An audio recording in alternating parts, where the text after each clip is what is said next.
आप देख रहे हैं श्री हरि कृपा आश्रम चैनल। संस्थापक स्वामी श्री हरि चैतन्य पुरी जी महाराज।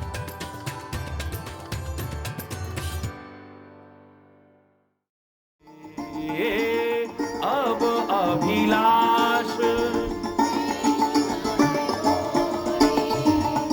पूजे नाथ अनुग्रह तोरे, पूजे नाथ। अब एक अभिलाषा और है मन, सब कुछ मिल गया है आपकी कृपा से, क्या नहीं मिला है? बस एक अभिलाषा और बाकी है, और मुझे पता है वो भी आपके अनुग्रह से पूरी हो जाएगी। पूजी नाथ अनुग्रह तोरे, पूजी नाथ। मुझे विश्वास है इस बात का कि वो भी एक दिन पूरी हो जाएगी। और वो क्या है? मुनि प्रसन्न लखी सहज सनेहु, कयहु नरेश रजायस देव।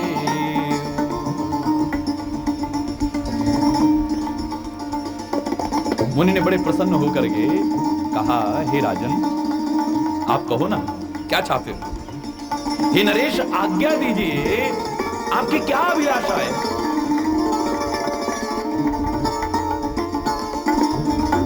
और कोई अभिलाषा नहीं है हे स्वामी। राजन राउर नाम जस सब अभिमत दाता, फल अनुगामी महिप मनी मन अभिलाष तुम्हारा। महाराज दशरथ से वशिष्ठ जी कह रहे हैं कि हे राजन, आपका नाम और यश ही संपूर्ण मनचाही वस्तुओं को देने वाला है। ये एहसास करा रहे हैं कि ये बार बार क्या अभिलाषा। इस तरह से भूमिका काहे को बांध रहे हो? और गुरु देखिए आप कितनी विनम्रता रखता है। अरे बोल, अरे आपका तो नाम ही और आपका जो यश दुनिया में फैला हुआ है, वही सारी की सारी अभिलाषाओं को पूर्ण करने वाला है राजन। हे राजाओं के मुकुटमणि दशरथ, आपके मन की अभिलाषा तो फल का अनुगमन करती है। आपकी इच्छा करने से पहले ही फल उत्पन्न हो जाता है। तुम्हें तो फल अपने आप मिल जाएगा। मुझे आज्ञा दो, क्या करना है? अरे वो, अगर तुम्हें विश्वास था तो एकदम क्यों नहीं आ गए? इशारा है, बोलो ना। इतना समय तुम अवसर देखते रहे, अच्छा दिन देखते रहे, और कहते हो तुम्हारे अनुग्रह से हो जाएगा सब कुछ, तो फिर ग्रह तिथि वार नक्षत्र काय को देख रहे थे? अरे बोल, तुम सीधे मेरे पास आते ना। लेकिन राजा दशरथ सोच रहा है कि गुरु महाराज बड़े प्रसन्न हैं। अरे बोल, और गुरु कभी नाराज भी नहीं होते, कभी नहीं होते। ऊपर से तुम्हें कभी लगेगा भी तो तुम्हें अपनी कमियों की वजह से लगता है।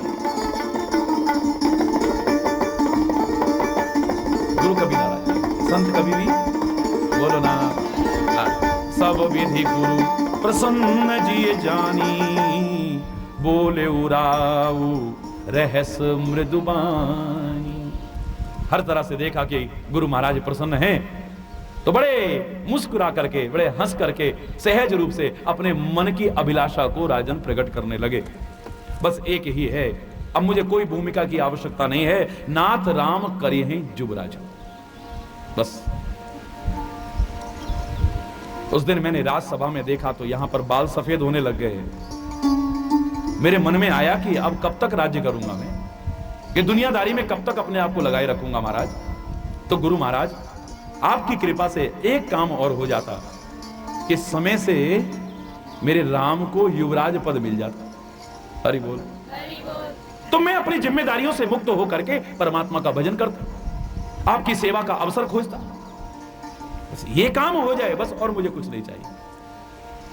नाथ राम करी हई जुवराजू, कहिए कृपा कर करिए समाजू।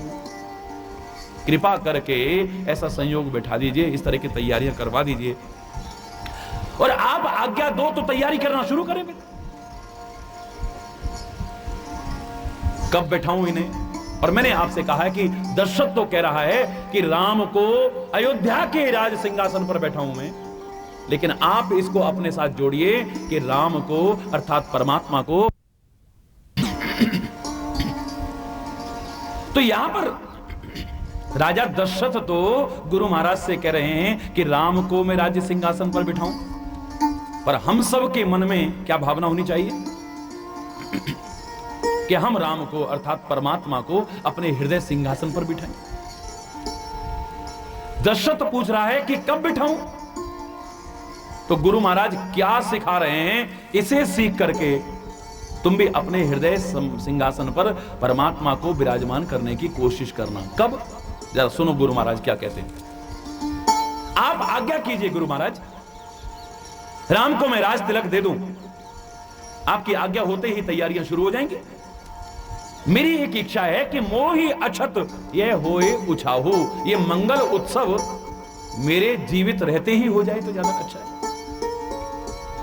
मैं अपनी आंखों से देखना चाहता हूं, राम को राज्य सिंहासन पर बैठते देखना चाहता हूं, और लहे लोग सब लोचन लाहू, लोगों को भी अपने नेत्रों का लाभ मिल जाए, लोग भी सब आनंद मग्न हो जाएं राम के युवराज का उत्सव देखने के लिए, युवराज पद पर आसीन होने का उत्सव देखने के लिए, राज्य सिंहासन पर बैठने का उत्सव देखने के लिए। वो भी देख करके प्रसन्न हो जाएं और मेरी आंखें भी तृप्त हो जाएं। मैं अपनी आंखों से जो बहुत योग्य है मेरा राम, उसे राज्य सिंहासन सौंप दूं। मोहि अछत, जब तक मैं नष्ट ना हूं, क्योंकि एक दिन चला जाना है शरीर, मेरे होते होते ये काम हो जाता तो ज्यादा अच्छा था। हरि बोल। प्रभु प्रसाद शिव सबहि निबाही। हे गुरु महाराज, आपकी कृपा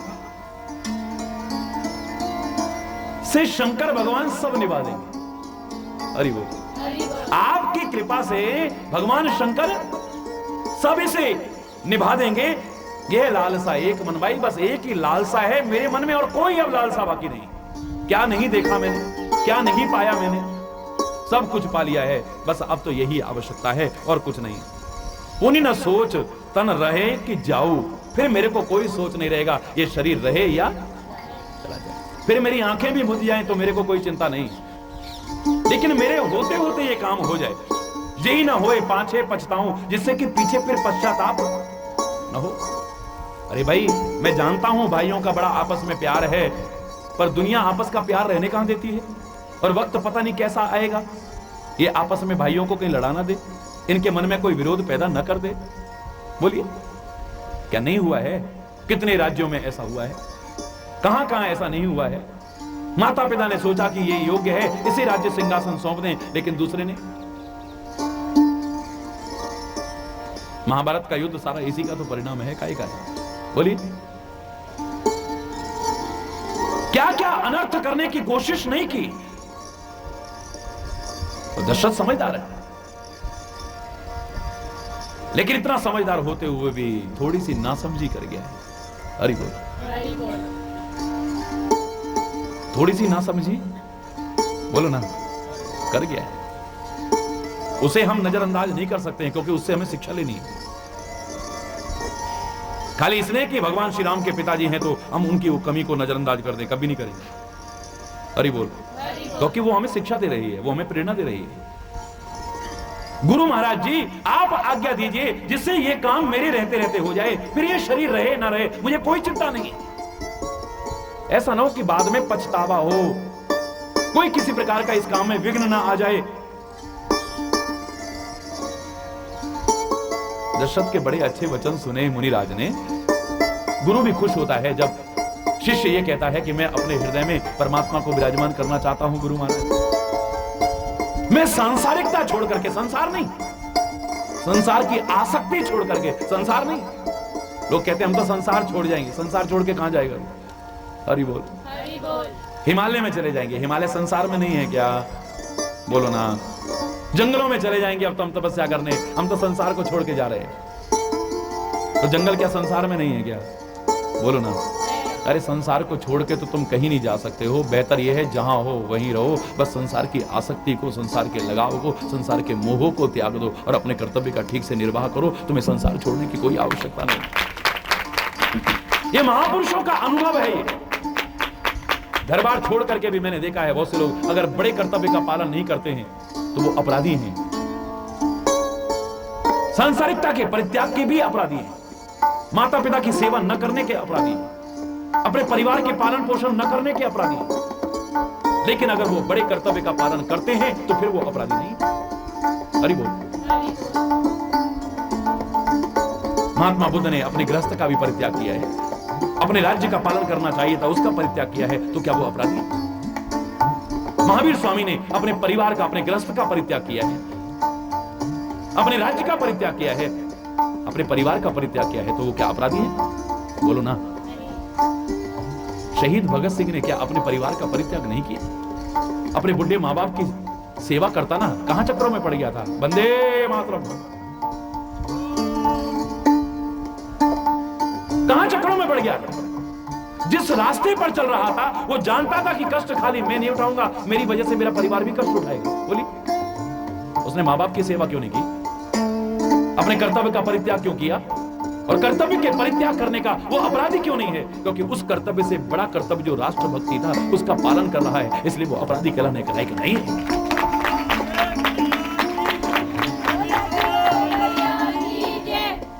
हरि बोल। घर बार छोड़ करके भी और खाली जंगल में रह करके या हिमालय की कंदरा में रह करके बस अपने लिए ही कुछ करते रहे तो आप अपराधी हैं। इससे अच्छा था घर में बुजुर्गों की सेवा करते, अपने परिवार का पालन पोषण करते। लेकिन अगर उससे बड़े कर्तव्य का पालन कर रहे हैं, आप समाज के लिए कुछ कर रहे हैं, राष्ट्र के लिए कुछ कर रहे हैं, तो मैं आपको अपराधी बोलू ना? नहीं बोलता। गुरु खुश होता है तो देखता है कि इसके मन में भी परमात्मा की भक्ति का भाव आ रहा है। मैं भी सांसारिकता का परित्याग करना चाहता हूं। हे गुरु महाराज, अपने पुत्र को युवराज पद सौंप करके, राम को सिंहासन पर बिठा करके, अर्थात हृदय सिंहासन पर बिठा करके, हरि बोल, बस आज्ञा दे दीजिए मुझे। सुन नृप जासु विमुख पछताही, जासु भजन बिन जरन न जाई। तेरे मल में बड़े मंगल मूल आए हैं, मेरे मन को बड़े अच्छे लगे तेरे भाव। सुन मुनि दशरथ वचन सुहाए, मंगल मोद मूल मुखाए। हे राजन, जिससे विमुख रह करके ये जीव पश्चाताप करता है, बाद में पछताता है, और जिसके भजन के बिना इस दिल की जलन कभी नष्ट नहीं होती, जलता है व्यक्ति, आज वो तुम्हारा पुत्र बनकर के आया है इस दुनिया में। भयो तुम्हार तने सोई स्वामी। हे राजन, वो तुम्हारा पुत्र बनकर के आया है इस दुनिया में। राम पुनीत प्रेम अनुगामी, वो पवित्र प्रेम का अनुगमन करने वाला राम, वो प्रेम का साक्षात अवतार राम तेरा पुत्र बनकर के आया है। वेग विलंब न करिए प्रभु, इसमें देर मत करना। ये परमात्मा है साक्षात, इसे तो अयोध्या ही नहीं अपने हृदय के सिंहासन पर भी तुरंत बैठा ले तो ज्यादा अच्छा रहेगा। एक क्षण का भी विलंब मत करना है। शुभ काम में कभी देर करने की कोशिश नहीं करनी चाहिए। परमात्मा के भजन में कभी एक सेकंड का भी विलंब, जब मन में आए तभी शुरू हो जाओ, कुछ देखने की आवश्यकता नहीं है।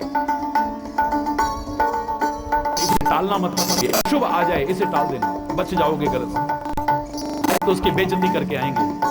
इसे टाल देना, अच्छा कल करेंगे, कल फिर कहना कल करेंगे। हरि बोल। आज तो उसकी टांग तोड़ जाएंगे। हरि बोल। आज नहीं यार, कल तोड़ेंगे, कल कहना कल तोड़ेंगे, और कल कभी आता ही नहीं तो इस बात से बच जाओगे। तो आज हमारा मन कर रहा है कि हम शराब पिएंगे, तो आज मत कहिए। अगर कहेगा आपको आदत पड़ जाए, कहना कल पिएंगे, फिर कल कहना कल पिएंगे। इसे कल पर टालो ना। अगर तुम्हारा मन कर रहा है किसी गरीब को भोजन, तो कल कराएंगे, आज नहीं। किसी असहाय की सहायता करने का मन में भाव आया है तो कल करेंगे, क्यों भाई? आज परमात्मा का भजन करने को मन कर रहा है, चलो कल करेंगे, आज तो जरा वो काम निपटा जाते हैं। कल कल करते काल आ जाएगा, तो वो सुनहरा कल फिर नहीं आएगा। जो शुभ काम तुम करना चाहते थे, उस शुभ काम को अपने हाथों से करवाओ, इसलिए तुरंत कर डालो तो ज्यादा अच्छा है। अशुभ को टालना, कभी शुभ को अपने टालने की कोशिश मत कर। अरे साक्षात परमात्मा तेरा पुत्र बनकर के आया, प्रेम का अनुगामी, प्रेम का अवतार तेरे घर में अवतार लेकर के आया है। बेग विलंब न करिए नृपु। बेगी माने जल्दी कर डालो इसका। देखो गुरु क्या सिखाते हैं। अगर तुम्हारे मन में आ रहा है कि राम को मैं राज तिलक दूं, सिंहासन पर बिठाऊं, तो अयोध्या के नहीं हृदय सिंहासन पर भी बिठा लेना, लेकिन तुरंत बिठा। अब बहुत से लोग कहते हैं गुरु महाराज ने मुहूर्त निकाला, गुरु महाराज से आज्ञा लेके काम करा, फिर भी विघ्न आ गया। क्यों? गुरु महाराज ने कहा था कि कल करना, गुरु महाराज ने कहा था कि फलाने दिन करना। क्या कह रहे हैं गुरु महाराज, सुनिए जरा। बेगी विलंब ना करिए नृपु,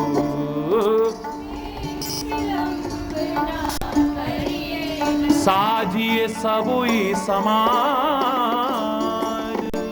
साजिए सबुई सुमंगल तबहि जब राम होए जुग। वही दिन अच्छा है, वही मंगलमय घड़ी है, वही नक्षत्र अच्छा है, वही वार अच्छा है, वही ग्रह अच्छा है, वही तिथि अच्छी है। बस जब तुम राम को राज तिलक दे दो, जब राम को राज्य सिंहासन पर बैठा दो, जब राम को हृदय सिंहासन पर विराजमान कर लो, वही दिन, वही घड़ी, वही नक्षत्र, वही वार शुभ है। इसे मत करना, इसे टालने की कोशिश मत करना। इस काम को तो तुरंत कर दो तो ज्यादा अच्छा रहेगा। शुभ काम को।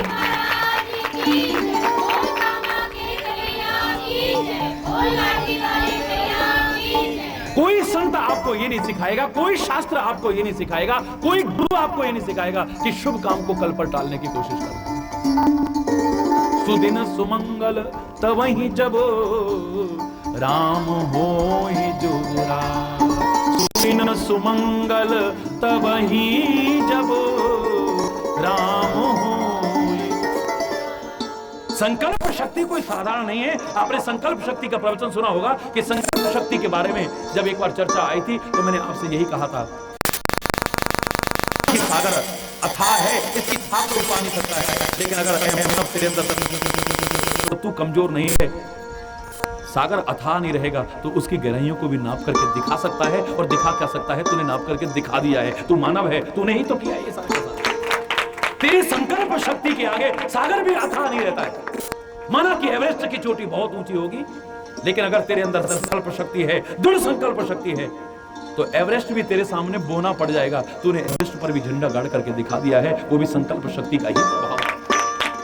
माना कि पृथ्वी के अंदर गुरुत्वाकर्षण शक्ति है, पृथ्वी के अंदर गुरुत्वाकर्षण शक्ति है, ग्रेविटी है इसके अंदर, जिसके कारण ये चीज को ऊपर नहीं जाने देता है। तेरी संकल्प शक्ति इस गुरुत्वाकर्षण शक्ति को भी फेल कर गई। तूने इसके प्रभाव को भी खत्म करके दिखा दिया है और अंतरिक्ष में पहुंच करके गुरुत्वाकर्षण की शक्ति के प्रभाव को नष्ट करके दिखा करके तूने शक्ति कोई साधारण नहीं है। अंतरिक्ष में पहुंच करके पृथ्वी की गुरुत्वाकर्षण शक्ति को समाप्त करने की कोशिश ए मानव तूने की, तो तूने करके दिखा दिया। सागर अथाह था, लेकिन तूने उसकी गहराइयों को नाप के दिखा दिया। एवरेस्ट की चोटी पर भी तूने चढ़ के दिखा दिया। अगर तू संकल्प करे, वो भी अच्छा संकल्प करे, प्रभु का नाम लेकर के संकल्प करे और कोशिश करे, तो दुनिया में कुछ भी कार्य असंभव नहीं है। तो कुछ भी करके दिखा सकता है। दुनिया का कोई कार्य असंभव नहीं है जिसे तू न कर सके। Nothing is impossible in this world. Change करके कहते हैं। और मैंने आपसे कहा था हमारी संस्कृति में संकल्प का महत्व तो इतना ज्यादा है कि कोई भी पूजा पाठ हो सबसे पहले संकल्प कराया जाता है। क्या तात्पर्य था संकल्प का? कि जब तक तुम्हारा कार्य पूरा ना हो जाए तब तक इस कार्य को छोड़ करके मत जाना। इसे हम समझते नहीं है। संकल्प दक्षिणाम समर्पयामि। हम सोचते हैं संकल्प का मतलब है कितनी दक्षिणा देनी, उसका संकल्प ले। संकल्प का तात्पर्य है कि पूजा में बैठ करके तुमने संकल्प लिया है तो इस पूजा से तब तक उठ करके न जाना जब तक ये कार्य पूरा। जिस चीज का संकल्प लो, हनुमान की तरह कह उठना, राम काज कीने वही कहां विश्राम। जिस काम के लिए निकला हूं जब तक उसे नहीं कर लूंगा तब तक मैं विश्राम नहीं करूंगा, चैन की नींद नहीं। तब तक मेरे लिए आराम हराम है जब तक मेरा संकल्प पूरा नहीं हो जाता है। और संकल्प शब्द कोई साधारण नहीं है। मैंने आपको बताया था संकल्प शब्द को अगर बोलने की कोशिश की जाए ठीक से और इसकी ध्वनियों को देखने की कोशिश की जाए तो इसमें से दो शब्द निकलते हैं, स्वयं कल्प, संकल्प, स्वयं कल्प, ये दो शब्द निकलते हैं। ये जो बता रहा है कि स्वयं में कल्प की ध्वनि दे रहा है। कल्प समय अवधि है। जैसे हमारे यहाँ दिन, महीने, वर्ष, उसके बाद में युग, फिर चतुर्युग बीत जाए तब जाकर के एक कल्प आता है।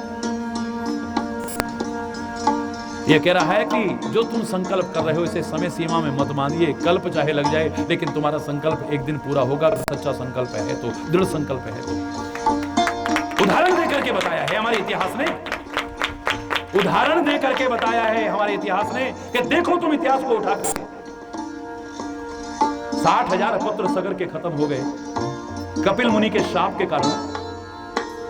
अंजनी में अपराध हो गया था, गलती हो गई थी, और जब जाकर के क्षमा याचना की और इससे उद्धार का उपाय पूछा तो कपिल मुनि ने यही कहा था कि अगर तुम देवलोक से गंगा जी को नीचे उतार लाओ, पृथ्वी पर लेकर के आ जाओ, इस मृत्युलोक में लेकर के आ जाओ, तो तुम्हारे 60,000 पुत्रों का ही नहीं, ये तो सारी सृष्टि का उद्धार हो सकता है। हम होते तो कहते, हे मुनिराज बेवकूफ काहे को बनाते हो, ये काम हो सकता है क्या?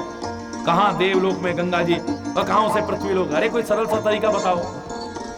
कहता है कपिल मुनि मुझसे मजाक थोड़ी कर सकता है, ये कोई सांसारिक प्राणी नहीं है, ये महापुरुष है। ये कह रहा है तो इसमें जरूर है। आप कृपा करिए। परमात्मा का नाम लेकर के प्रयास शुरू कर दिया, सगर को सफलता न मिली हो।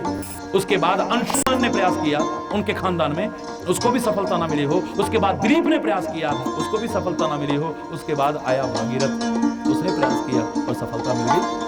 या पीढ़ियां दर पीढ़ियां चाहे बीत जाएं, लेकिन अगर तुमने सच्चा संकल्प किया है तो एक दिन पूरा होकर के अवश्य रहेगा। मेरी संस्कृति ये सिखाने की कोशिश कर रही है,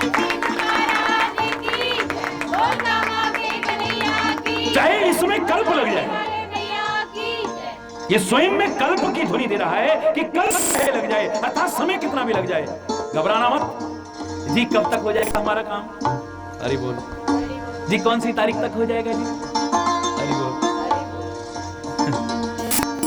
अगर तुम्हारा सच्चा संकल्प है तो याद रखना, अगर तुम दृढ़ संकल्प हो तो याद रखना, अगर तुम पूरी लगन के साथ लगे हो तो याद रखना, समय चाहे कितना भी लगे लेकिन एक दिन सफलता मिलेगी। हो सकता है कि वो भगीरथ के रूप में तुम्हें सफलता मिल जाए। ये मत सोचिए कि सगर के महत्व नहीं है, प्रयास का, अंशुमन के प्रयास का महत्व नहीं है, खाली भागीरथ गंगा ले आए। मैंने तो उस दिन कहा था आपसे कि ये मत सोचिए कि भागीरथ गंगा ले आया। नारियल एक ने ऐसे फेंका नहीं टूटा, दूसरे ने फेंका नहीं टूटा, तीसरे ने फेंका नहीं टूटा, चौथे ने फेंका फट टूट गया। तो ये मत सोचिए तोड़ा है। इन 3 जो चोट लगी है उनका भी असर इसमें बाकी है। ये सगर का भी प्रयास है, अंशुमान का प्रयास है, ये दिलीप का भी प्रयास है, और भागीरथ के समय वो साकार होकर के रह गया। फर्क कितना हो सकता है? अगर तू प्रयास करे दृढ़ संकल्प होकर के तो दुनिया का कोई कार्य तेरे लिए असंभव। तू विश्वामित्र की तरह चाहे तो इस पृथ्वी पर नई सृष्टि तक बनाने की सामर्थ्य विकसित कर सकता है। ए मानव, अरे बोल। ये इतिहास इसलिए सुने जाते हैं कि तुम्हें कुछ भी असंभव ना लगे। इतिहास में ऐसा हो चुका है। हमारे ही इस भारतीय संस्कृति में इसकी चर्चा है कि हमारे लोगों ने ऐसा करके दिखाया है, एक नई सृष्टि तक पैदा करके दिखाई है। तू चाहे तो मानव को सशरीर स्वर्गलोक तक पहुंचाने की सामर्थ्य विकसित कर सकता है विश्वामित्र की तरह। और देवलोक वाले अपमान करें, अपनी तौहीन समझ करके तेरे प्रयास में बाधा पहुंचाने की कोशिश करें और तेरे भेजे त्रिशंकु को ऊपर से फेंक दे, वो त्रिशंकु बीच में लटक जाए, तो तू चिंता मत कर। अगर तेरा सच्चा प्रयास है, सच्चा संकल्प है, पूरी लगन है, पूरा उत्साह है, तो देवताओं को भी पराजित होना पड़ेगा। देवता आकर के हार मानेंगे, चरणों में आकर के विनय करेंगे, हे विश्वामित्र, क्योंकि विश्वामित्र ने कहा कि रखो अपने देवलोक को संभाल करके, तो शिष्य को वहां नहीं भेजूंगा, मैं तो एक नया स्वर्ग बना करके दिखा दूंगा, एक नई सृष्टि बना करके दिखा दूंगा। और कहानी करना प्रारंभ कर दिया और करके दिखा दिया है। देवता भी आकर के पैरों में गिरे, महाराज अब इसको बंद करो, नई सृष्टि बंद करो, नई सृष्टि का निर्माण मत करो आप, वरना हाहाकार मच जाएगा, पता नहीं क्या हो जाएगा। ये तो हमारी और भी ज्यादा तौहीन हो गई। एक मानव सा शरीर स्वर्ग में आया, हमने तौहीन समझा, लेकिन अगर एक नया स्वर्ग बन गया तो हमारी इससे बड़ी तौहीन कोई? बोलो ना। उस स्वर्ग की बात छोड़िए, यहाँ पर बताया कि यह मानव तो चाहे तो इस पृथ्वी को ही स्वर्ग बना सकता है। घर घर में जो नरक वातावरण तूने बना रखा है, उस स्वर्ग की चर्चा बाद में करना, पहले वहां पर स्वर्ग जैसा वातावरण बनाने की कोशिश कर। अपने देश में स्वर्ग जैसा वातावरण बनाने की कोशिश कर और सारे संसार में स्वर्ग जैसा वातावरण बनाने की कोशिश कर। अगर आप सब मिलकर के कोशिश करो तो असंभव नहीं है। यहाँ पर ही स्वर्ग का वातावरण, पृथ्वी पर ही वो स्वर्ग उतर करके आ सकता है। ये कोई असंभव नहीं है। अरे वो लेकिन संकल्प अच्छे अच्छे करना, गंदे संकल्प करना। संकल्प तो संकल्प है, संकल्प की शक्ति को नकार नहीं सकते, लेकिन संकल्प गलत नहीं हो सकता। अरे इसको बर्बाद करके दिखा दूंगा, मैंने संकल्प ले लिया है, उसको बिल्कुल कहीं का नहीं छोड़ूंगा, मैंने संकल्प ले लिया है। उसकी बिल्कुल ऐसी बेइज्जती करके दिखाऊंगा, मैंने भी पक्का संकल्प ले लिया है, उसको कहीं का नहीं छोड़ूंगा, मैंने भी संकल्प ले लिया है। ऐसे संकल्प मत करना, ये तुम भी बर्बाद हो जाओगे, किसी को बर्बाद नहीं कर पाओगे, दूसरा जरूर हो जाओगे। दूसरों के लिए खड्डा खोदोगे तो उस गड्ढे में खुद भी गिर सकते हो।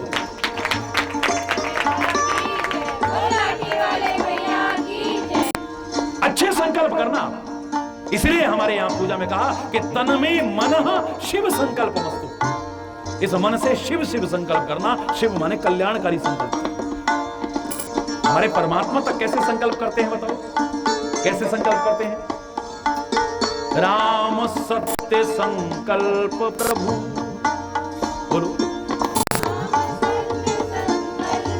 रामायण में कहा कि राम सत्य संकल्प करते हैं, असत्य संकल्प नहीं करते। शिव शिव संकल्प करते हैं, अशिव संकल्प, बोलो ना, सुंदर संकल्प करते हैं, गंदे संकल्प नहीं करते हैं। या ये संकल्प किया है, या एक संकल्प क्या किया था राम ने, बोलिए?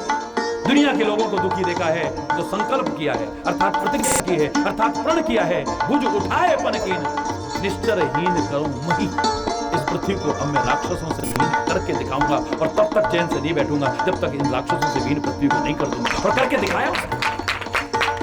अगर तुम अच्छा संकल्प लेकर के चल रहे हो, मैं दावे से कह रहा हूं आपसे, मानव की तो बात छोड़ो, देवताओं की तो बात छोड़ो, बंदर और भालू भी तुम्हारी सहायता कर देंगे। तुम वो आश्चर्यजनक करके दिखा दोगे कि दुनिया देखती रह जाएगी, दांतों तले उंगली दबाती रह जाएगी। अपने भाई और एक पत्नी के साथ में जंगल में आया और उसने क्या करके दिखा दिया है। बंदर और भालू भी तुम्हारी सहायता करेंगे। तुम समुद्र के ऊपर पत्थर तक तैरा सकते हो, पुल तक बना सकते हो, और अकेले बिना साधनों के सारे राक्षसों का भी विनाश कर सकते हो, क्योंकि जंगल के वानर भालू भी तुम्हारी सहायता करेंगे। और अगर गंदे संकल्प, एक दिन कुंभकर्ण भी तुम्हारा साथ छोड़ जाएगा, विभीषण भी तुम्हारा साथ छोड़ जाएगा, तुम्हारे अपने भी तुम्हारा साथ छोड़ जाएंगे, वो भी तुम्हारा साथ निभाने वाले तो नहीं। अच्छे संकल्प करोगे तो जंगल के बंदर भालू भी तुम्हारा साथ निभा जाएंगे। याद रखो, ये मत सोचिए कि घर में रह करके कुछ होता है। वो आदमी अगर कहीं भी रह लेगा, जंगल में भी रह लेगा, दुनिया उसका साथ निभाने को तैयार हो जाएगी। घर में भी रह लेगा की तरह, तो तुम्हारे अपने सगे भाई भी तुम्हारा साथ छोड़ जाएंगे। अच्छे संकल्प करने की कोशिश करो। तन में मन शिव संकल्प मस्त, शिव शिव संकल्प करने की, कभी भी अकल्याणकारी संकल्प करने की कोशिश। आप अपनी तो क्या, सारे मिलकर के अगर अच्छे अच्छे विचार करोगे तो एक दिन वो विचार पूरा हो जाता है। सारे नगर निवासियों के मन में एक ही भाव है कि अपने रहते रहते अगर हमारे राजा दशरथ श्री राम को युवराज पद दे जाते तो कितना अच्छा होता। वो सारे मिल के कहें और वो बात पूरी ना। बिल्कुल तुरंत तुलसीदास ने कुछ और नहीं लिखा है, आगे क्या लिख रहे हैं, उस घटना का जिक्र शुरू हो गया है। एक समय सब सहित समाजा, एक राजसभा रघुराज विराजा।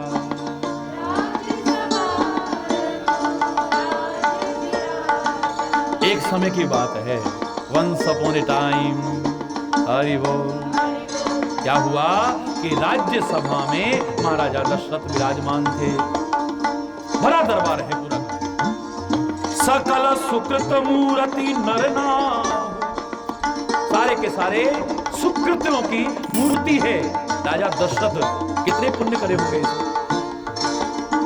अरे परमात्मा तक जिसकी संतान बन करके आ जाए, जगत पिता जिसका पुत्र बन करके आ जाए, उससे ज्यादा पुण्य पर किसने किए होंगे, उससे ज्यादा भाग्य किसने होंगे बताइए। सकल सुकृत मूर्ति नर नाहु, राम सुजस सुनि अति ही उछाहु। राम का यश हो रहा है चारों ओर, अपयश नहीं हो रहा है। राम की बड़ाई हो रही है चारों ओर। बड़ा उत्साह है राजा दशरथ के मन में, बड़ी खुशी है राजा दशरथ के मन में। नप सब रहे कृपा अभिलाखे, लोक पतहि प्रीति रुख भागे। सब राजा उनकी कृपा चाहते हैं, राजा दशरथ की। हरि बोल। लोकपालगण भी उनके रुख को अनुकूल होकर के प्रीति करते हैं। त्रिभुवन तीन काल जगमाही, भूरी भाग दशरथ सम नाही। तीनों लोकों में और तीनों कालों में दशरथ जैसा भाग्यशाली ना कोई हुआ है, ना हो रहा है और ना शायद आगे होगा। इस दावे से हरि बोल। त्रिभुवन तीन काल जगमाही,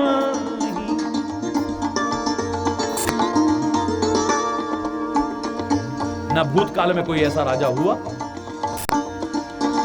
ना वर्तमान में कोई राजा ऐसा है और ना भविष्य में कोई राजा ऐसा बेशक और अवतार किसी राजा के यहाँ बोलो ना? कौन सा सोचो ना, जोर से बोलो ना। अरे वो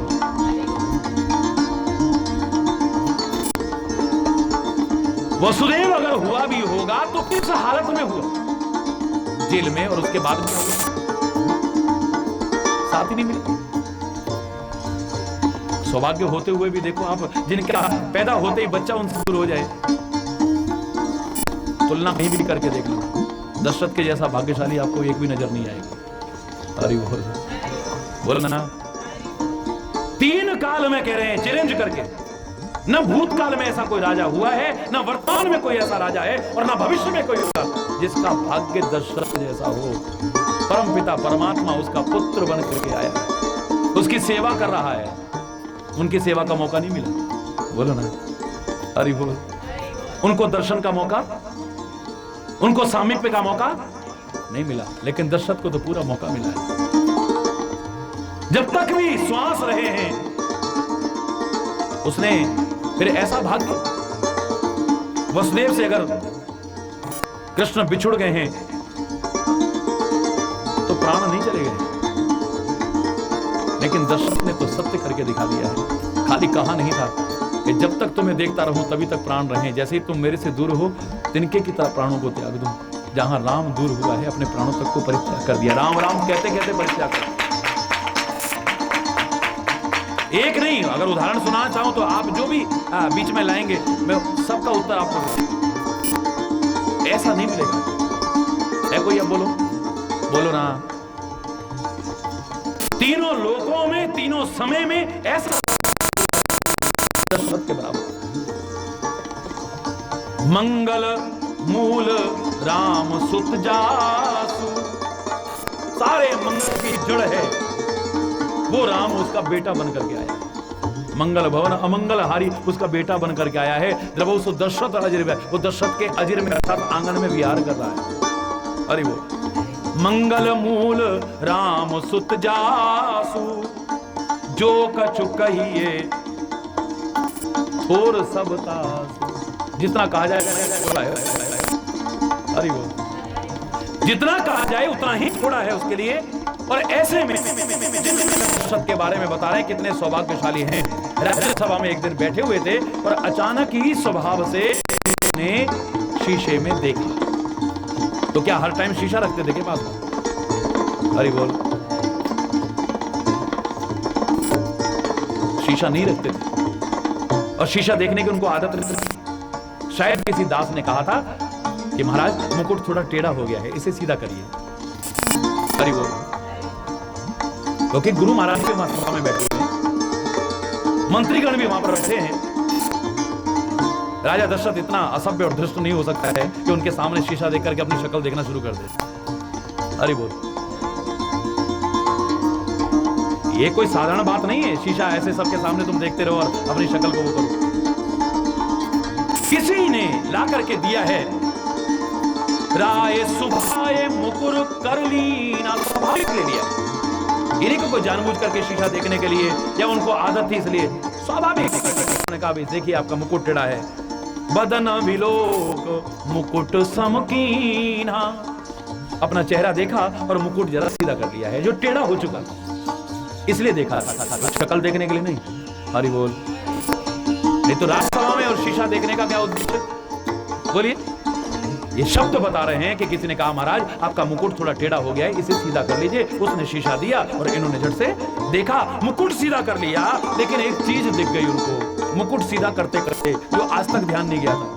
श्रवण समीप भय सित के साथ, श्रवण समीप, कान के पास थोड़े से बाल सफेद हो गए। हमारे सारे भी हो जाएं तो भी हमें कोई फर्क नहीं पड़ता। और दशरथ के हृदय में जो चिंतन आया तब भी नहीं आएगा। हम कहेंगे दिखने ही नहीं देंगे ना, जो हमें बार बार सोच आए, ऐसे इनको डाई कर लेते हैं, छुट्टी, इन पे कलर ही कर लेते हैं, छुट्टी। ना ये दिखेंगे, ना हम अपने आप को बुड्ढा समझेंगे, और ना ही हमारे मन में आएगा कम से कम अब तो भगवान का सुमिरन कर लो, अब तो भगवान का भजन कर लो। अब तो इतने इतने बच्चों के भी होने लगे, एक अलग विषय। किसी जमाने में ऐसा नहीं होता था। ये उसकी तरफ से एक नोटिस आया करता था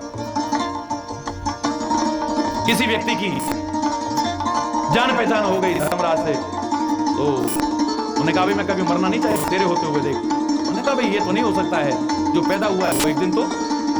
अरे ऐसे ऐसे राजाओं के किस्से हमने सुने हैं जिन्होंने लाख कोशिश की, ऐसे ऐसे वरदान मांगे, खूब हेर फेर करके वरदान मांगे, पर वो भी नहीं बचे। हिरण्यकश्यप ने कहा ना दिन में मरूं ना रात में मरूं, ना बाहर मरूं ना अंदर मरूं, ना मानव से मरूं ना दानव से मरूं, ना अस्त्र से मरूं ना शस्त्र से मरूं। कितना कितना सोच करके उसने वरदान मांगा, मैं मरूंगा नहीं। और प्रकृति का नियम है, आया है सो बोलो ना। इसलिए भैया देख, दोस्ती एक ही जगह है, लेकिन मरना तो पड़ेगा। तो उसने कहा ऐसा करना, फिर एकदम से मेरे को मत मारना, पहले नोटिस भेज देना, 2-3-4 सूचना भेज देना मेरे पास, चिट्ठी भेज देना कि देख भाई अब तू मरने वाला है। मैंने कहा अच्छा, कम से कम 4 चिट्ठी भेजो। अरे अब एक दिन हुआ और उसका मृत्यु का समय आया, तो उसने कहा कोई सवाल ही नहीं है, पहले धर्मराज को लेकर के आओ। यमदूतों को पता था धर्मराज से इसकी दोस्ती है। उन्होंने जाकर के कहा महाराज वो तो चलने को तैयार नहीं है, आप चलिए। पुराने जमाने की बात बताते हैं, इसलिए परंपरा अब बदल गई है। अब तुमसे नहीं पूछा जाता कि चलना है कि नहीं चलना है, अब तो तुम कहोगे नहीं चलना तो भी वो ले जाएगा, जब समय आएगा रोकेगा नहीं। एक सेकंड। तो उसने कहा महाराज वो तो आने को तैयार नहीं है। उनका चलता हूं। खुद धर्मराज गए, उन्होंने कहा भाई क्या बात है? बोले यार अच्छी दोस्ती निभाई तूने। क्यों दोस्ती क्यों नहीं निभाई मैंने? तूने कहा था कम से कम 4 चिट्ठियां भेजूंगा मैं, लेकिन तू तो ऐसे ही आदमियों को भेज करके मेरे को बुला रहा था, ये कोई तरीका है तेरा? उसने कहा मिल चुका था, 4 चिट्ठी मुझे तो एक भी नहीं मिली। बोले तूने समझी नहीं। कैसे? बोले एक पहले पोस्ट कार्ड भेजा, जैसे कोई भी पढ़ सकता है। अरे बोल, ये बाहर से दिख जाता है, पर हम उसे रद्दी की टोकरी में डाल देते हैं, इसको रंगू देते हैं, ऐसे ही कर देते हैं छुट्टी। उसके बाद मैंने अंतरदेशीय भेजा, जो आधा खुलता आधा बंद होता है। अरे बोल, बलना, आंखें कमजोर होने लगी, चश्मा लगा लिया, छुट्टी, बवाला खत्म। उसके बाद में मैंने लिफाफा भेजा, फिर ये लिफाफा है, अब भी निकल गए सारे। उन्होंने कहा छोड़ तू यार, इसको भी क्या करना, नकली दांत लगाओ, बिल्कुल बब्बा करने की जरूरत नहीं है, बढ़िया दांत फर्स्ट क्लास दिखेंगे। इस पे भी हमारा ध्यान कभी जाएगा नहीं, क्योंकि हमारे काम में रुकावट ही नहीं आएगी। उसने पोस्ट कार्ड भेजा, हमने उसे भी बेकार कर दिया। उसने हमारे पास लिफाफा भेजा, ये लिफाफे हैं, वो अंतरदेशी, हमने उसे भी फाड़ के फेंक दिया। लगा लिया चश्मा, लगा ली मशीन। अरे बोल क्या करेगा बोल, क्या करेगा बोल, अरे बोल करना क्या करोगे बोल, अरे बोल, ठीक है ना। फिर उसके बाद उसने लिफाफा भेजा बंद करके कि ऐसा ना कोई पढ़ ले, इन तो ध्यान दे ही नहीं रहा है, बाहर से पढ़ करके फाड़ दे रहा है, सारा पिंजरा खाली कर दिया। अरे बोल, इसने उस पर भी ध्यान नहीं दिया, उसको भी फाड़ के फेंक दिया, नकली दांत लगा लिए। और उसने कहा बेटा अब तो रजिस्ट्री भेजनी पड़ेगी, अब जोड़ जोड़ तोड़ दिया, जोड़ने में अलग, पीठ में अलग, हाथों में अलग, जोड़ों में अलग। बोले अब तो समझ जा, अभी भी ना समझा तो फिर कब समझेगा तू बोल। इतने इतने सूचना तेरे को भेजी है। पुराने जमाने में लोग अगर एक आध बार भी यहाँ देखते थे, मैंने कई बुजुर्ग, मैं बुजुर्गों का सम्मान करता हूँ, लेकिन कई बुजुर्गों को देख करके शर्म आती है, चाहे मैं कहूँ या ना कहूँ। इतनी गंदी नजरें, इतने गंदे विचार, इतना गंदा चिंतन,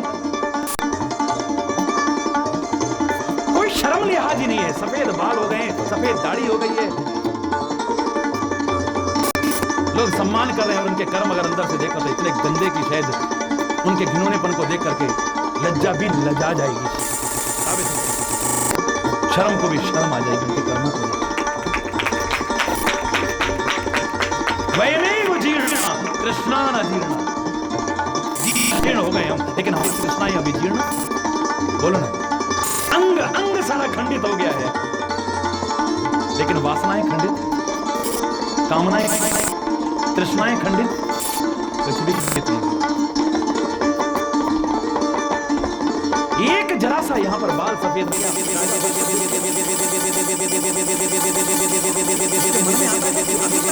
पाठ में लगा हुआ नहीं, अब मुझे शोभा नहीं देता है ये। कब करूंगा भगवान का भजन, कब करूंगा उसका सुमिरन? कम से कम अब तो अपने जीवन को बनाने की कोशिश करूं। इसलिए 50 वर्ष पहले वानप्रस्थ का उल्लेख किया जाता था। बुरा मत मानना कि कम से कम अब वन की तरफ चलो, बोलो ना। लेकिन वन की तरफ तो अब कहां है? पर मैं बुजुर्गों से कहता हूं सम्मान पूर्वक कि मेरे भाइयों, मेरी बहनों, मेरे बुजुर्गों, मैं आपको हाथ जोड़ के कहता हूं कि वन में बेशक मत जाना, पर अब तो बन जाओ। बिगड़ने की कोशिश अब मत करो, 50 से ऊपर हो गए हो, अब तो अपने जीवन को बनाने की कोशिश करो। अरे अब तो बन, कम से कम अब तो मत बिगड़। अपने चिंतन को मत बिगाड़, अब अपने स्वभाव को मत बिगाड़, अपनी नजरों को मत बिगाड़, अपनी जवान को मत बिगाड़, अपने हृदय के भावों को मत बिगाड़। बन, वो बन तो नहीं है, अब बन कम से कम। महाराज जी ये बनिए बड़े वैसे होते हैं। मैंने कहा भैया मैं तो किसी को बुरा नहीं मानता। बोले क्यों महाराज जी?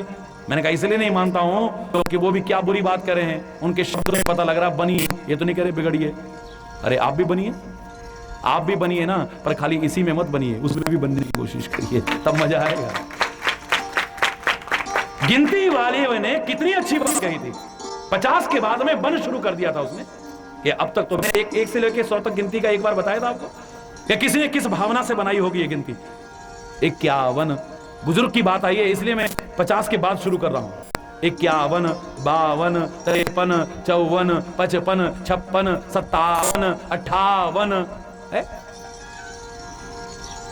इसलिए 58 के बाद में फिर गवर्नमेंट भी रिटायर कर देती है। हरी बोल।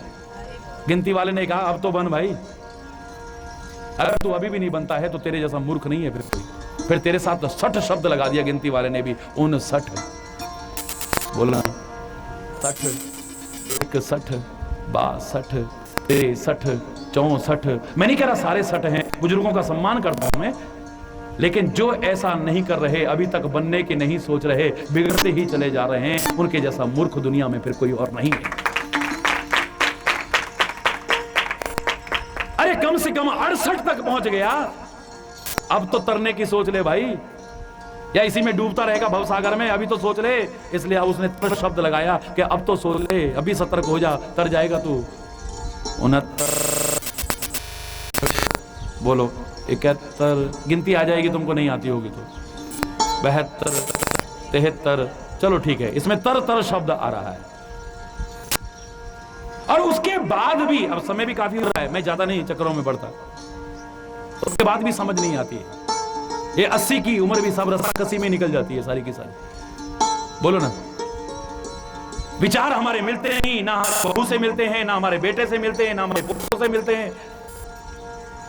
बोलो ना, को वहां कमियां हैं, कुछ यहां कमियां हैं, दोनों तरफ कमियां हैं। हम सोचते हैं कि पुराने जमाने में कुएं से पानी लाते थे, अब बहू भी पानी लाई तो कैसे हो जाएगा। हम जो है दही बिलोते थे, अब वो भी करे, वो कैसे हो जाएगा भाई। ये 2 दशक में इतना अंतर आ गया है, बुरा मत मानिएगा, मेरी बात को गहराई से सोचने की कोशिश कीजिएगा और आपस में सामंजस्य बिठाने की कोशिश कीजिएगा। बिना सामंजस्य के आज काम चलने वाला तो मैं रूढ़िवादिता की बात नहीं कर सकता हूं आपसे, कम से कम मैं प्रैक्टिकल बात करूंगा आपसे। किसी सास ने आके अगर बहू की बुराई कर दी तो मैं बहू को बुरा मानने लग जाऊं? मैं एकदम से नहीं मानूंगा।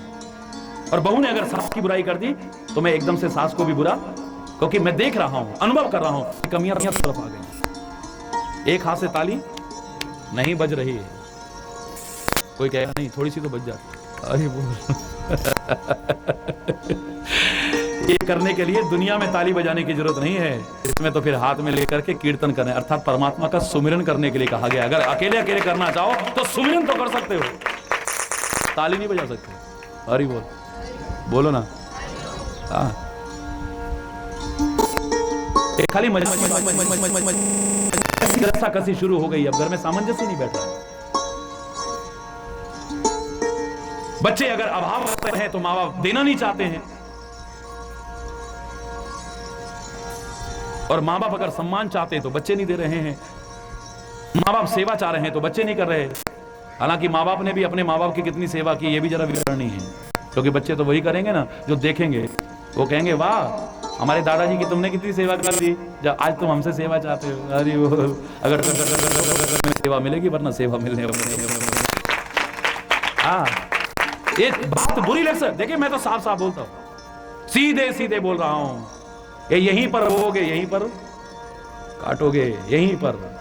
वहां की तो बातें छोड़िए, आप प्यार करोगे तुम्हें प्यार मिलेगा, सद्भाव रखोगे सद्भाव मिलेगा, करोगे आदर मिलेगा, सेवा करोगे तुम्हें बोलना सेवा मिलेगी, सम्मान करोगे तुम्हें सम्मान मिलेगा।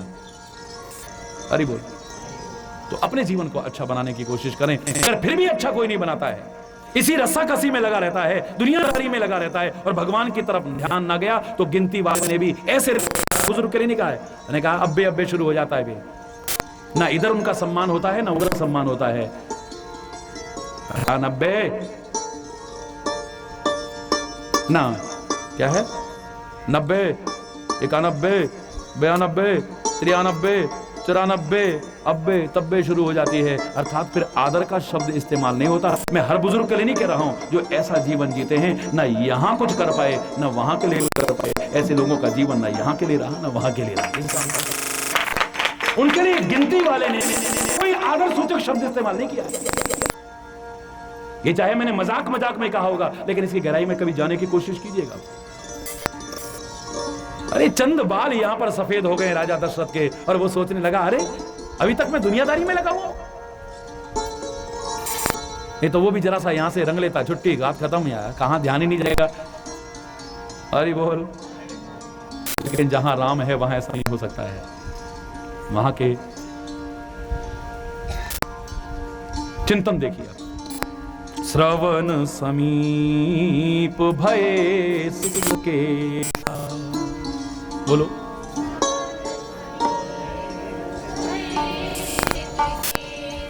बच्चों से मैं कहूंगा कि माँ बाप की सेवा करूंगा, बहुओं से कहूंगा सास ससुर, लेकिन मैं सास से कहूंगा कि बहू को भी अपनी बेटी समझना।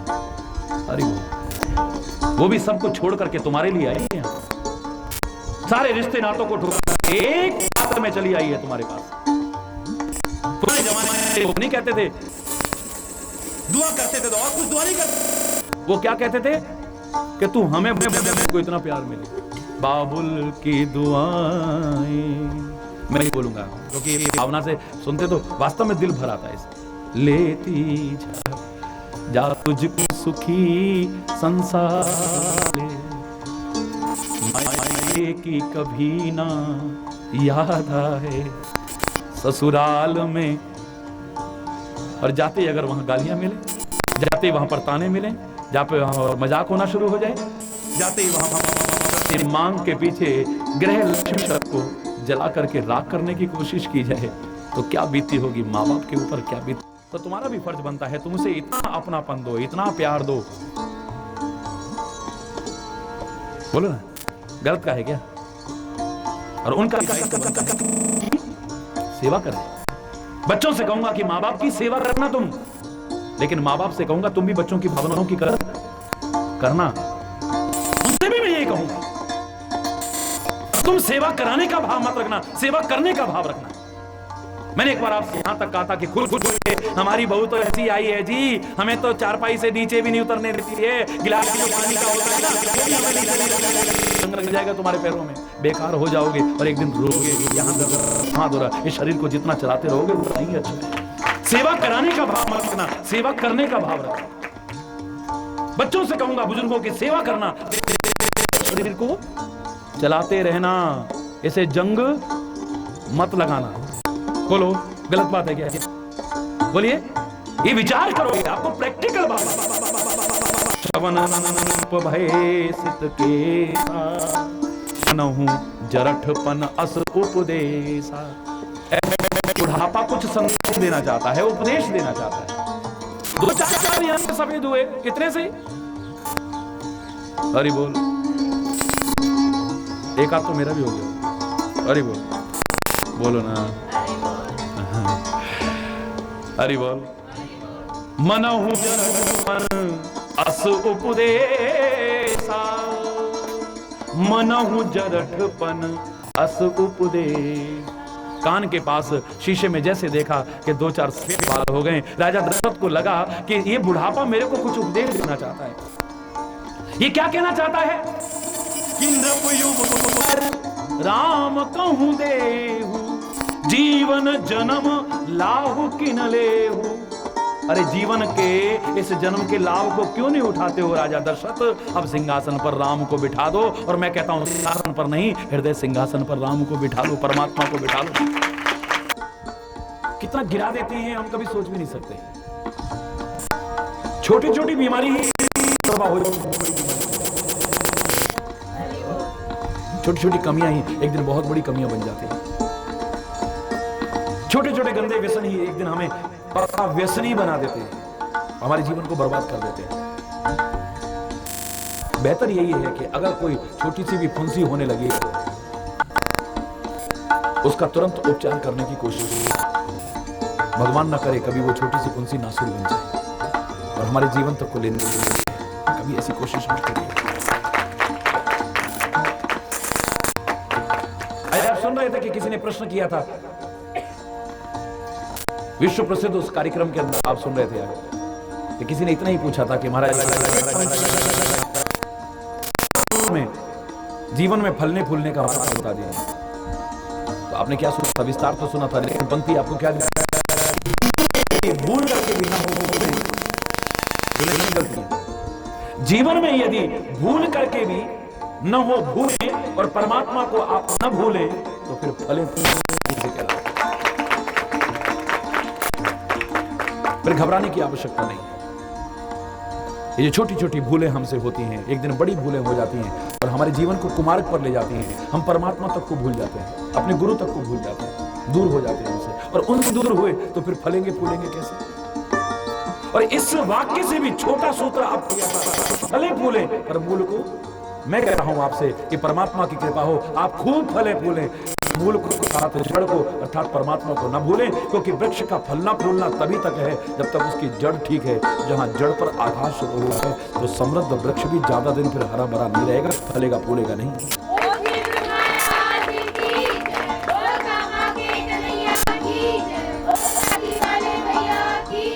मैं प्रार्थना करता हूं कि आप खूब फले फूलें, लेकिन छोटी छोटी गलतियों को अपने जीवन में मत आने दें। बहुत जीवन को विचार पूर्वक इन कर्तव्यों को आप दूर कर सकते हैं, इन बुराइयों को दूर कर सकते हैं, इन त्रुटियों को सुधार सकते हैं, इन गलतियों को सुधार सकते हैं। और सत्संग आपको विचार ही देता है, उस विचार को अपना लीजिए, जीवन में सुख का एक आधार आपको मिल जाए।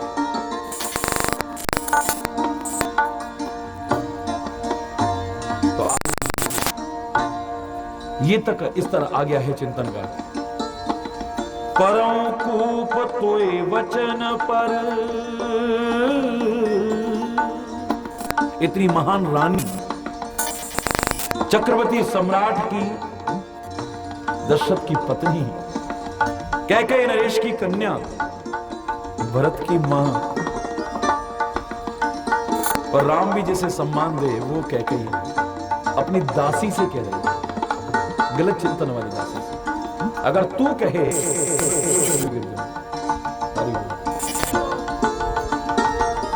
तो मैं कुएं में भी गिर सकती हूं, और तू कहे तो अपने पुत्र को और पति को भी त्याग सकती हूं।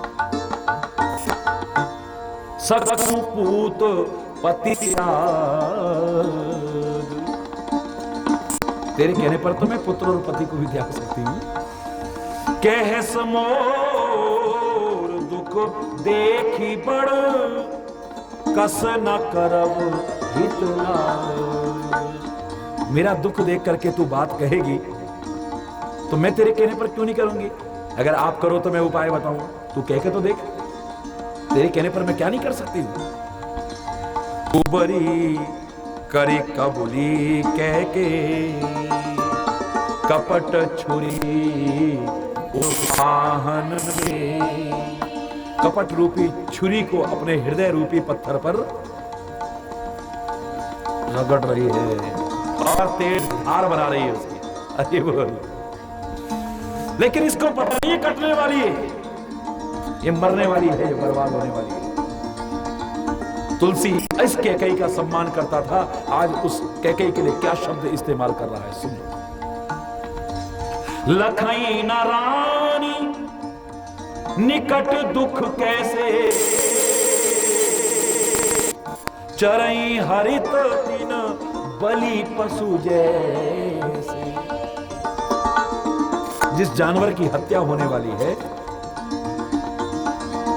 कसाई जिसे अभी थोड़ी देर में मारने वाला है, उसे पता ही नहीं कि थोड़ी देर में मेरा क्या होने वाला है, वो फिर भी हरी घास के तिनके चुगता रहता है। अभी निकट भविष्य में उसकी क्या दुर्गति होने वाली है, उसका जीवन समाप्त होने वाला है। अरे वो तो जानवर है, इसलिए सामने देख करके भी, सामने देख रहा है, लाइन लगी है पशुओं की, और कसाई सबको काटता जा रहा है, नंबर से नंबर, एक कटा, दूसरा कटा, तीसरा कटा, अब नंबर यहां तक आ गया है। जब अगले वाला कट गया, मेरा नंबर आने वाला है, लेकिन उसे एहसास नहीं है, वो हरी घास खा करके मस्त है। अरे वो तो जानवर है, लेकिन तुम तो इंसान हो, तुम्हें तो समझ दी है, तुम तो समझने की कोशिश करो। जो तुम कर रहे हो इसके द्वारा निकट भविष्य तुम्हारा कैसा होने वाला है। मूर्ख बनकर के, भिखारी बनकर के ज्योतिषियों के आगे तो हाथ फैला दोगे, हमारा भविष्य बता दो जरा। अरे भविष्य तो तुम खतरा अपना खराब कर रहे हो, अपने भविष्य को तो खुद बर्बाद करने की कोशिश कर रहे हो, अपने फ्यूचर को तो खुद चौपट करने की कोशिश कर रहे हो। ये भविष्य वर्तमान के आधार पर बनता है।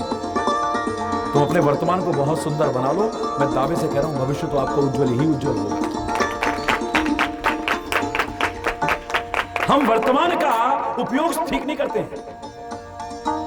हम में से अधिकांश लोग मूर्ख की श्रेणी में आते हैं, हम में से अधिकांश लोग, जो या तो चिल्लाते हैं काहे के लिए, भूतकाल में हो चुकी गलतियों के लिए, जब समझ आ जाए अरे हमारा तो जीवन, हम तो कुछ नहीं कर पाए, हम तो कुछ नहीं कर पाए,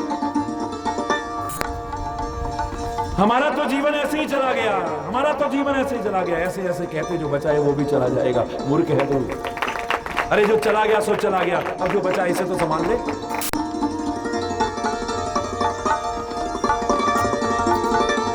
आपसे कहा था ना, don't cry on spirit milk. समझदार महिला वो नहीं है जो दूध उबलता देख करके अरे दूध उबल गया, अरे दूध उबल गया, ऐसे कहते कहते तो जो बचा है वो भी उबल जाएगा। समझदार वो है जो उबल गया सो उबल गया, जो बचा है उसे तो उतार करके रखने कम से कम।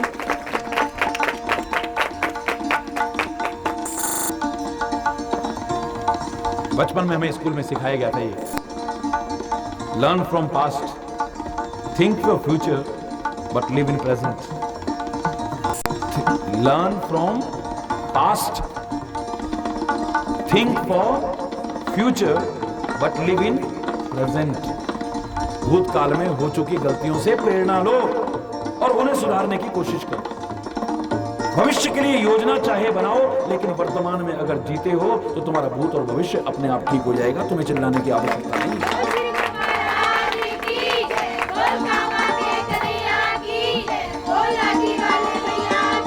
समझदार लोगों ने कहा था, बीती ताही विसार दे, अब आगे की देखा हमने इतनी मेहनत की, क्या हुआ, आए हमारा ऐसा, आए हमारा, आए आए करके क्यों अपना जीवन बर्बाद कर रहे हो भाई। अगर असफलता हुई है, तुम्हें लग रहा है कि हमने प्रयास पूरे करे हैं, ये बता रही है हो सकता है कहीं प्रयासों में कहीं कमी रह गई। अब कोशिश करो, फिर कोशिश करो। कोशिश करने वाले की कभी हार नहीं होती और की हुई कोशिश कभी बेकार नहीं होती। नन्ही सी चींटी 100 बार फिसलती है, मैंने अपनी आंखों से यह दृश्य देखा है। पानी के टब के ऊपर एक छोटी सी चींटी चढ़ने की कोशिश कर रही है, लेकिन सीधी चढ़ा बेचारी गिर जाती है नीचे। लेकिन उसने प्रयास नहीं छोड़ा है। वो पहली बार में इतना चढ़ी, दूसरी बार में इतना चढ़ी, तीसरी बार में इतना, और मैंने देखा 8वीं बार में उसको ऊपर चढ़ते हुए। इतिहास का किस्सा सुना था, एक राजा बेचारा रो रहा है, हिम्मत हार रहा है, लेकिन पास में पानी का एक पात्र रखा हुआ है और उसके ऊपर चींटी चढ़ने की अचानक उसकी ध्यान चली गई, क्योंकि 6 बार वो युद्ध में हार चुका था। अब हिम्मत हार गया कि अब मैं लड़ाई नहीं लड़ूंगा। हालांकि लड़ाई नहीं लड़नी चाहिए, लेकिन यहां प्रेरणा दी है प्रयास के लिए। अचानक उसने क्या देखा कि 6 बार गिरी है वो चींटी, लेकिन 6 बार गिरने के बाद भी उसने हिम्मत नहीं हारी है और फिर कोशिश की है, तो 7वीं बार में वो ऊपर चढ़ गई है। उसने कहा मैं भी अब कोशिश करूंगा, मैं हिम्मत नहीं हारूंगा। ये किस्सा सुना था हमने, और राजा ने अगली बार और भी जोश से हिम्मत की है और सचमुच उसने सफलता हासिल कर ली। वो युद्ध भूमि में जीत करके लौटा, हार करके नहीं लौटा। मैंने अपनी आंखों से देखा है ये दृश्य।